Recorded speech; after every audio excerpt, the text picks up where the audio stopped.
చేస్తానని చెప్పేదాన్ని. ఇప్పుడు అదే గొప్ప ఉంచింది. ఇప్పుడు ఇంటికి రాగానే సెల్ ఇవ్వకపోతే ఇంటికి పందిరి వేస్తున్నారు. మరి స్కూల్లో ఏం మాత్రం ప్రయత్నించలేదా?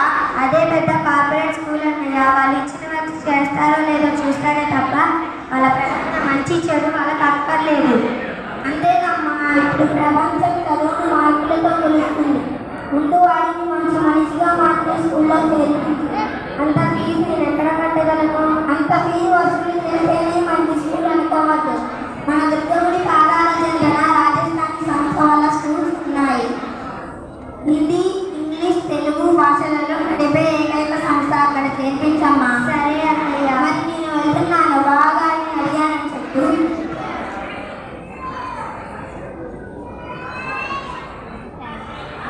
ఏమండి, అన్నయ్య వచ్చాడు. అలాగా? పిల్లల స్కూల్ మార్పిస్తే వాళ్ళ ప్రవర్తన మారుతుందని చెప్పారు. ఒకసారి ఆ స్కూల్కి వెళ్ళి చూద్దామా? ఓకే, అయితే వెళ్దాం పద.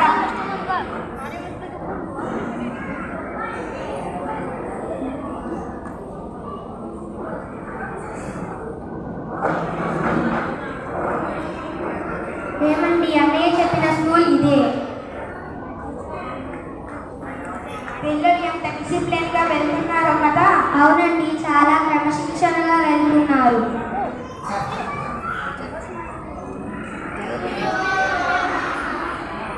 శుభోదయం పిల్లలు. పిల్లలు, నేను భగవద్గీతపై ప్రశ్నలు అడుగుతానన్నాను కదా, అడగనా? భగవద్గీత మనకు ఏం నేర్పిస్తుంది? లవ్ కుమార్, నువ్వు చెప్పు. జయానికి కృంగిపోకు, అపజయానికి కృంగిపోకు, ఫలితానికి ఆశించకుండా నీ ధర్మాన్ని ఆచరించు అని నేర్పిస్తుంది టీచర్. పూజ, నువ్వు చెప్పు. భగవద్గీతలో పంచ పాండవులు అంటే మన పంచేంద్రియాలు, కౌరవులు అంటే మన కోరికలు. పంచేంద్రియాలతో శరీరం నడుస్తుంది, కోరికలతో శరీరం నడుస్తుంది టీచర్. కూర్చో. అలేఖ్య, నువ్వు చెప్పు.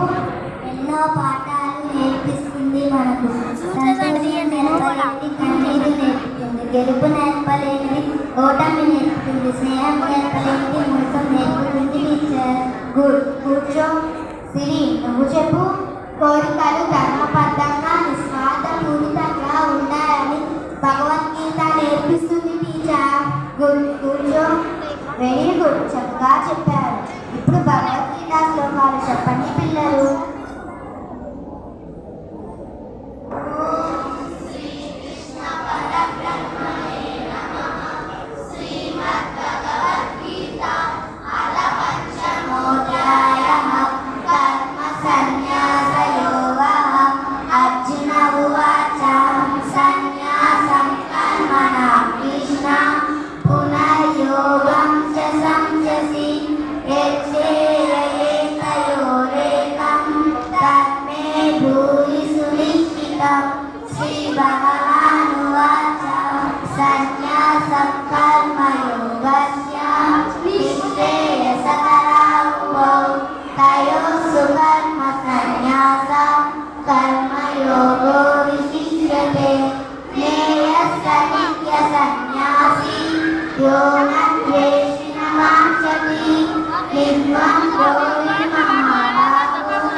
ఏకం సంఖ్యం చ యోగ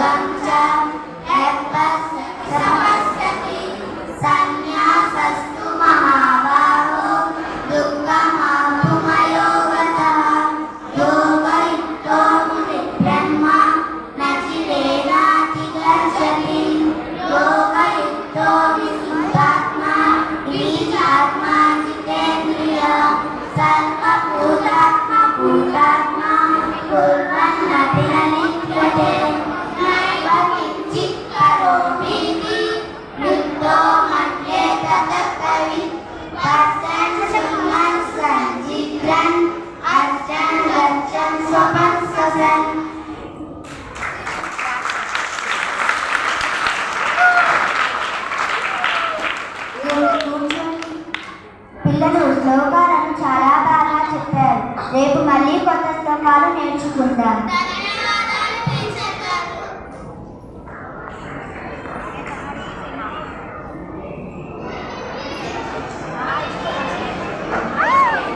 పిల్లలు భగవద్గీత శ్లోకాలు ఎంత చక్కగా చెప్పారో కదా. చాలా బాగా చెప్పారు. జ్యోతి అక్కడ ఏదో డ్యాన్స్ ప్రాక్టీస్ చేస్తున్నాడు, చూద్దాం కదా.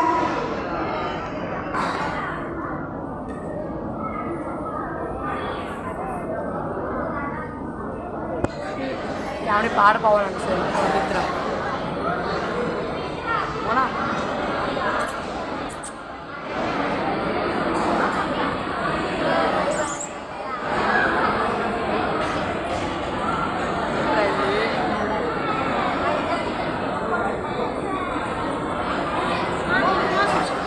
వీడియో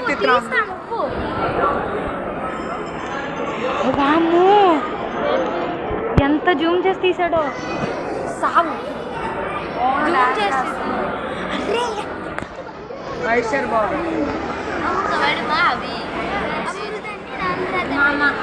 ఎవరిది